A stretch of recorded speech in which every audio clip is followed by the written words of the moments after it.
কারণ 2-3 দিয়ে ধরে নিয়ে আসতেছে এ ধরনের লোক 20-30 সেবা দেওয়ার পরে, হ্যাঁ, নিজে নিজে একা একা হেঁটে যাচ্ছে, চলে আসতেছে।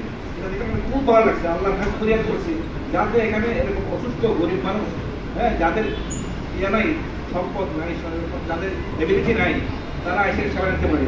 সেটা থেকে আমি আমার আত্মীয় স্বজনকে বলছি, হ্যাঁ, আত্মীয় স্বজন যাকে পাচ্ছি তাদেরকে বলছি, তারা আসতে চাওয়া, তারা বলতেছে ভালো পাচ্ছি। সেই সময় আমি কোনো একটা এজেন্ট না, কিচ্ছু না, আমি আমার মনের থেকে বলতেছি যে আমি এখানে সেবা পাইছি, উপকার পাইছি, সেটা হয়তো মানুষকে বলি আর কি।